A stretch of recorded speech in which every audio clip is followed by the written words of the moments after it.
بسم اللہ الرحمن الرحیم۔ السلام علیکم ورحمۃ اللہ وبرکاتہ۔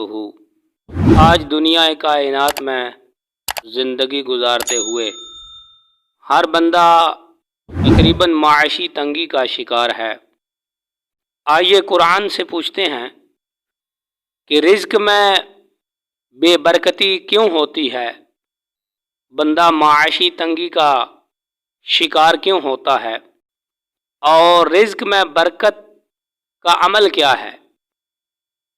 کون سا وہ طریقہ ہے جو اپنایا جائے تو رزق میں برکت ہوگی؟ تو آئیے قرآن سے پوچھتے ہیں۔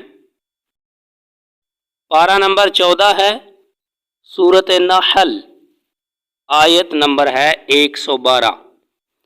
اللہ تعالیٰ نے قرآن پاک میں ارشاد فرمایا، وَضَرَبَ اللَّهُ مَثَلًا قَرْيَةً كَانَتْ آمِنَةً مُطْمَئِنَّةً يَأْتِيهَا رِزْقُهَا رَغَدًا مِّن كُلِّ مَكَانٍ فَكَفَرَتْ بِأَنْعُمِ اللَّهِ فَأَذَاقَهَا اللَّهُ لِبَاسَ الْجُوعِ وَالْخَوْفِ بِمَا كَانُوا يَصْنَعُونَ۔ کہ اللہ تعالیٰ اس بستی کی مثال بیان فرماتا ہے جو پورے امن و اطمینان سے تھی، اس کی روزی اس کے پاس بافراغت ہر جگہ سے چلی آ رہی تھی، پھر اس نے اللہ تعالیٰ کی نعمتوں کا کفر کیا تو اللہ تعالیٰ نے اسے بھوک اور ڈر کا مزہ چکھایا جو بدلہ تھا ان کے کرتوتوں کا۔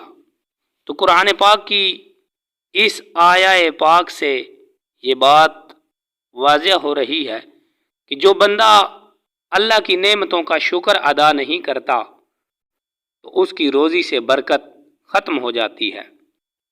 رزق میں برکت کے لیے اللہ تعالیٰ کی نعمتوں کا شکر ادا کرنا ضروری ہے۔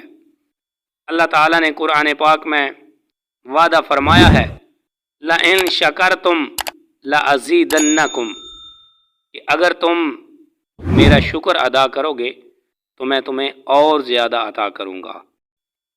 اللہ تعالی ہم سب کو قرآن پاک پر عمل کرنے کی توفیق عطا فرمائے۔ ویڈیو کو لائک کریں، چینل کو سبسکرائب کریں اور نیچے کمنٹس میں اپنی رائے کا اظہار ضرور کیا کریں۔ اللہ حافظ۔